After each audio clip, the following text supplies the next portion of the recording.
título de esta reflexión es No temas, yo estoy contigo.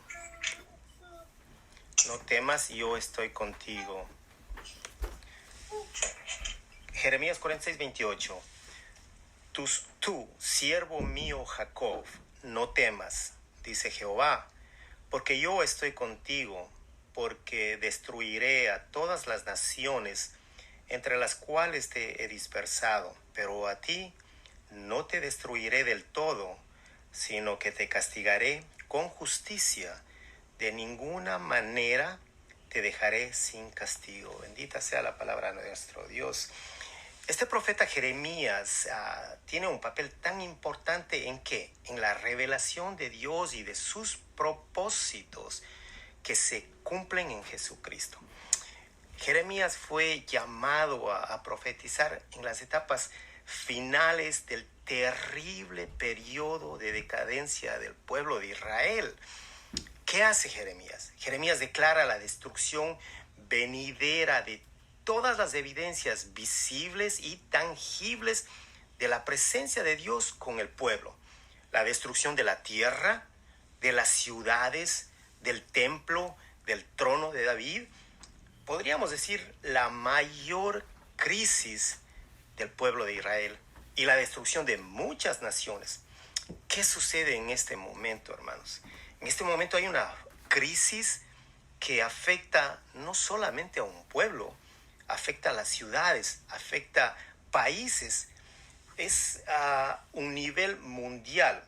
Las pérdidas alcanzan altos niveles. Nuestra sociedad está en un declive económico, un declive social y podríamos decir que espiritual.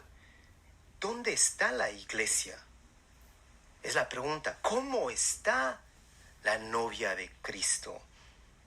¿Qué pasó con Jeremías? ¿No fue el mejor tiempo para predicar, para llevar un mensaje? Nos dice la palabra que Israel estaba en su periodo final, en el más terrible de decadencia. En ese periodo es donde este profeta se levanta a llevar un mensaje de Dios, un mensaje de bienestar. El mensaje del profeta no era un mensaje de bienestar. Primero era de castigo, un mensaje de destrucción, pero lo llevaba tal y como Dios le dio. Ahora en este momento de crisis, ¿cuál es nuestro deber? ¿Qué nosotros vamos a hacer? Estamos pasando una crisis igual que en esos tiempos, una decadencia en todo aspecto. Nos miramos y vemos lo que sucede alrededor. Pero como iglesia, nosotros, usted, yo, los hermanos, nosotros como iglesia, los llamados, ¿dónde estamos? ¿Qué es lo que nosotros hacemos? El profeta llevaba el mensaje y su mensaje estaba basado en tres puntos principales. Estos puntos basados para el mensaje del profeta, nosotros los podemos llevar en nuestras reflexiones, en nuestros mensajes. El momento que usted lleva el evangelio puede aplicar estos puntos. ¿Cuáles son? Primero, que han pecado contra el Señor. El mensaje iba primeramente, el elemento principal, han pecado contra el Señor. El segundo, van a ser juzgados. El tercero, la fidelidad y misericordia de Dios traerá salvación y restauración. Ahí tenemos el evangelio. Tenemos que predicar arrepentimiento. Tenemos que mostrar que hemos fallado ante Dios, que vamos a ser corregidos, vamos a ser castigados, por supuesto. Y también hay una esperanza. ¿Por qué? Porque la palabra de Dios es fiel, se cumple. Su fidelidad, su misericordia va a traer salvación y va a traer restauración. Mire, Dios, Él es claro en su mensaje. Nosotros podríamos decir insistente. Si leemos el libro de este profeta Jeremías, una y otra vez el Señor le dice al profeta que le diga al pueblo que se arrepientan, que le diga al pueblo que regresen, que obedezcan, que se alejen de sus dioses. ¿Y qué sucede? Por año tras año tras año, profeta viene, profeta va, y el pueblo le da la espalda a Dios. Nosotros podemos decir palabras fuertes, Directas, sí, claro, claras, muy claras, todas ellas por medio de sus profetas. Ahora nosotros tenemos la palabra en nuestras manos y en este pasaje vemos que lo primero que Dios hace, ¿qué es lo que hace? Dios exhorta a sus siervos a tener confianza y a dejar el temor. Qué hermoso. ¿Qué les dice? Dices, tú, siervo mío Jacob. El Señor está refiriéndose a su pueblo, a Israel. No temas, les dice, porque yo estoy contigo. Muy claro. ¿Por qué no temer? No, muchos preguntan, pero ¿por qué no debemos temer si hay tanta incertidumbre? Esta pregunta surge en todo momento. Dice el rey David en Salmos 34:22, el Señor libra a sus siervos, no serán condenados los que en él confían. ¿Y qué le dice el Señor a Jeremías? A través de Jeremías, ¿qué dice el Señor? Dice, siervo, confía que yo estoy contigo. David dice, a los que confían, el Señor los librará, no serán condenados. Dice Isaías 41:10, no temas porque yo estoy contigo, no desmayes porque yo soy tu Dios que te esfuerzo. Siempre te ayudaré, siempre te sustentaré con la diestra de mi justicia. Que dice Moisés a su pueblo en Deuteronomio 31:8, Jehová va delante de ti, Él estará contigo, no te dejará ni te desamparará. No temas ni te intimides. No temas, no temas, no temas. Una y otra vez el mensaje de Dios. No temas, dice David en sus salmos, confía en Dios. Isaías dice, no temas, Dios te ayudará, siempre te sustentará. Señor, no tengo alimento, Señor, no tengo trabajo. Recuerda la palabra de Dios, siempre te sustentará. ¿Qué voy a hacer? ¿Cómo voy a salir de estas? Siempre te ayudará. Yo estoy contigo. Señor, tengo mucho temor, estoy agobiado. Dice el Señor, Él va adelante. Él va adelante, no te va a dejar, no te va a desamparar. No te intimides de la circunstancia, del dolor, de la muerte. No te intimides. Ve y no temas, adelante. Él está como un escudo. Él va adelante de nosotros. ¿Para qué? Para protegernos. Él es nuestro escudo, el escudo alrededor de nosotros, dice la palabra. Entonces, una y otra vez, repite, Señor, no temas, no temas. ¿Cuántas veces necesitamos escuchar esta palabra?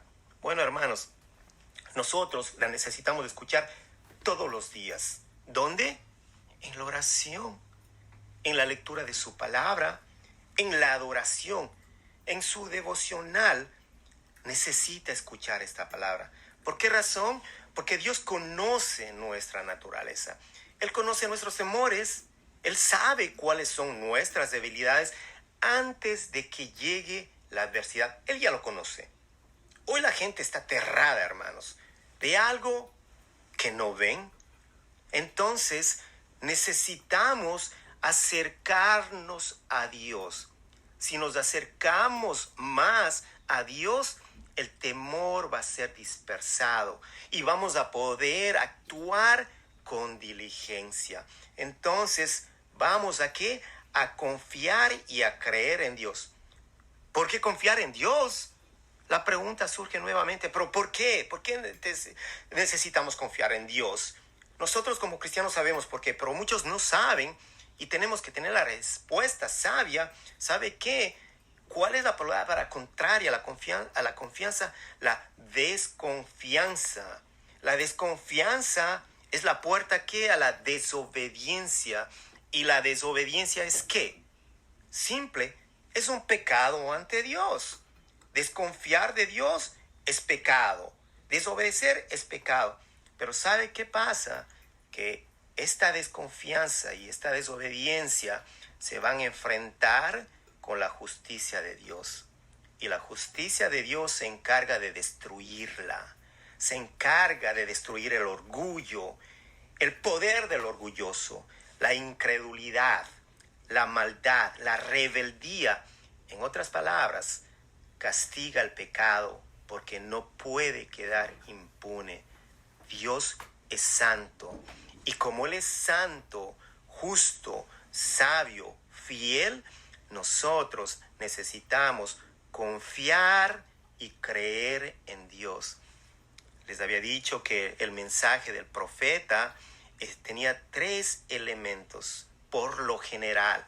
Primero, que recordarles que han pecado, recordarles que van a ser castigados, pero lo más importante, que Dios es fiel y misericordioso y que traerá restauración y salvación.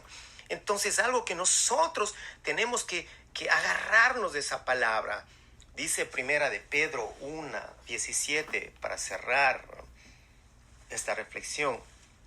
Recuerden que el Padre Celestial, a quienes ustedes oran, no tienen favoritos. ¿Qué estamos haciendo en esta noche? Orando. ¿A quién estamos orando?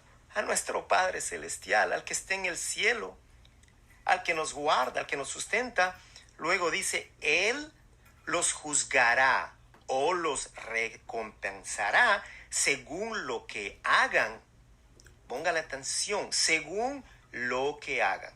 Así que tienen que vivir con un reverente temor de Él durante su estadía aquí como residentes temporales. Hermanos, residentes temporales. Somos peregrinos. Estamos de paso en esta tierra. Entonces necesitamos vivir con reverente temor. Correr, dar la buena batalla, correr para poder alcanzar ese galardón, para poder llegar a encontrarnos con Cristo, que nuestra mente esté fija en esa carrera, que nada nos detenga, que ninguna circunstancia, ningún obstáculo, que nada de ello. ¿Por qué razón? Porque dice, pues ustedes saben que Dios pagó un rescate para salvarlos de la vida vacía que heredaron de sus antepasados. No fue pagado con oro ni plata, los cuales pierden su valor, sino que fue con la preciosa sangre de Cristo, el Cordero de Dios, que no tiene pecado ni mancha. Dios lo eligió como el rescate por ustedes, mucho antes de que comenzara el mundo. Pero ahora, en estos últimos días, Él ha sido revelado por el bien de ustedes. Qué hermosa palabra de Dios. Nos dice claramente que mientras oramos, nos acercamos al Padre, pero tenemos que recordar que el Padre va a juzgar, que el Padre va a recompensar, está en sus manos. Tenemos que recordar que estamos de paso, que el temor no se aparte de nosotros. Recordar que nuestra rebelión es vencida solo por la gracia de Dios. Hermanos, necesitamos aferrarnos ¿a qué? A la palabra y pelear la batalla de la fe. Sabemos que si peleamos la batalla de la fe, vamos a salir victoriosos por la gracia soberana de Dios. Debemos resistir en fe hasta el final y confiar y creer en Dios. Bendita sea su palabra. Señor, te damos gracias a ti